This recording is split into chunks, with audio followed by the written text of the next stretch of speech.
now we have the privilege to have here two of the members of the group of research in the Design and Experimental Validation Research Unit of the Institute of Mechanical Engineering of Oporto. So one of these members is my friend Teresa Mascarenhas, and the other is Professor Renato Natale, so both professors in the university in Oporto. So we will start with Teresa Mascarenhas. She will talk about the biomechanics of the childbirth models. Good morning.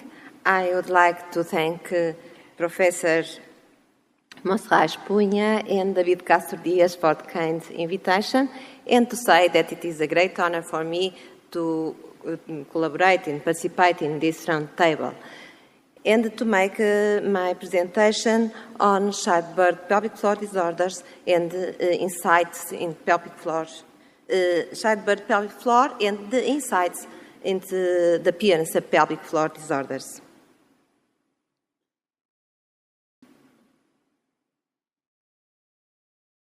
I would like to say that these biomechanical studies are very important, and is very important to the modeling of childbirth pelvic floor trauma in the understanding of the appearance of pelvic floor disorders.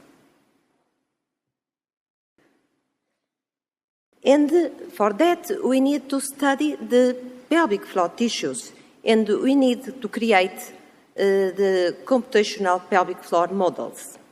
Regarding pelvic tissues, there are a lot of studies, but I would like to stress this study on the vaginal tissue.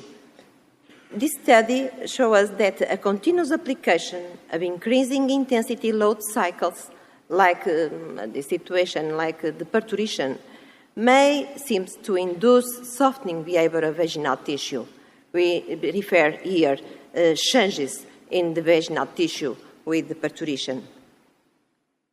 Another study is the biomechanical properties of round and ultrasacral ligaments, and the parturition seems to enhance maximum stress of ligaments, so the appearance of further pelvic floor disorders. In the computational pelvic floor models, we need the MRI images to build these computational models. We need to get the classical structural images from MRI in order to get MRI findings for the basis for research on subjects with pelvic floor disorders and create the pelvic floor models. And more recently, we have a new MRI, or better, a new software, the MRI tractography, as a means to evaluate pubovisceral muscles fiber orientation. Actually, fiber orientation findings can be useful to evaluate pelvic floor function and useful to create more realistic models. And more recently, we have a new MRI, a new software of the MRI, and we can study the moment of inertia as a means to evaluate the biomechanical impact in this study, the impact of pelvic organ prolapse. So with the classic MRI, we can get morphological measures.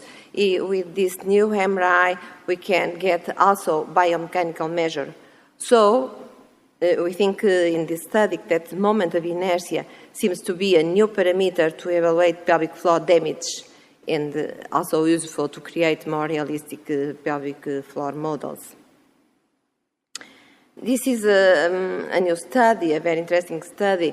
The authors believe that it's possible, feasible, to perform MRI during the active second stage of labor, and they told that image quality should allow to improve models, childbirth pelvic floor models. And so nowadays we have many childbirth models. This is one of them. This is a computational model of elevator animal stress during vaginal delivery from Ashton, Milk, Delance, and Liane. This is our computational model of elevator animal stress during vaginal delivery, and you can observe the deformation of pelvic floor muscles during vaginal delivery. And this is our fetal head model with improvements, including now the diameters, fetal head diameters, and more recently with the deformable, not so rigid fetal head. And there are, as I told you, many childbirth models. We create these models to explain our doubts, the doubts of the clinicians regarding problems of the birth in childbirth pelvic floor damage. So I will try to show you some studies and some clinical issues of these studies and its relationship with the prevention of pelvic floor disorders. This study, our study, is about the influence of fetal position on biomechanical behavior of the pelvic floor during vaginal delivery. And we can state with this study that occipito-posterior position increases the risk for a stretch-related pelvic floor injury. So we must be aware of this position in order to prevent pelvic floor disorders. Other study is about the influence of fetal head flexion during vaginal delivery, and the study shows us that fetal head flexion may facilitate birth and protect pelvic floor during vaginal delivery, and this is important to the prevention of pelvic floor disorders. Another study about the influence of pelvic floor muscle activation during delivery, and in this study we can show that pelvic floor muscle relaxation protects pelvic floor during vaginal delivery. This is also important for the pelvic floor prevention of pelvic floor disorders. This other study, a study that analyzed the pathomechanics of elevator muscle injury during the second stage of labor, and authors showed that the ends of pulpopectoral muscle and the perineal body are the sites with higher stresses and with higher risk of elevator ani muscle stress. And they show us and conclude that decreasing perineal body stiffness, they can reduce tissue stress and strain of the levator ani, and so can reduce levator muscle injury risk. And this is important for the clinician to think about this in order to prevent pelvic floor disorders. And other important aspect in our routine, in our obstetric routine, is the influence of manual perineal protection during vaginal delivery. Is it important or no? So the authors modeling this situation, and they concluded that manual perineal protection executed by the posterior hand might help reduce obstetric perineal trauma. So this maneuver is important for the prevention of pelvic floor disorder. And this is a new system, a new non-invasive measurement in vivo system to evaluate the perineal deformation during vaginal delivery. And these authors can measure in vivo the local magnitude, direction, and timing of perineal deformation. I think this technique is a promising technique. So we think that this information can aid the clinician, direct the amount of effort and timing of pushing, in order to reduce the rapid perineal deformation is so dangerous for the perineum. I think this is important for the prevention of pelvic floor disorders. But there are no consensus about the optimal pushing pattern to reduce the duration of second stage of labor. And once again, simulation of this efficacy of different patterns of maternal effort on second stage of labor progress were made. And they concluded that the PICC style and not the triple style, the PICC style is the most efficient strategy for pushing. Because the triple style is related with maternal fatigue. So PICC style is better for the prevention of pelvic floor disorders. And we study to the athlete pelvic floor women and childbirth in these women. And we state that there is an increase of the PICC force to push the fetal head in the athlete model.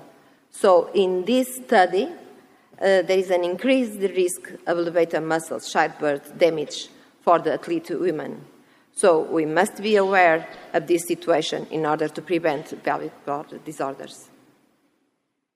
And another aspect that I think that is very important in the biomechanical studies can create more realistic birth simulator, because the use of childbirth simulator would provide an important benefit in the training of obstetricians and improve medical procedures. This is well recommended for the prevention of pelvic floor disorders. Well, but there are many research gaps in these fields. I will emphasize a few of them. For instance, we need to have more complex models, adding additional structures, and we need to consider the variable time. And we need to create new models based on ultrasound exams and to make them possible to use on real situations.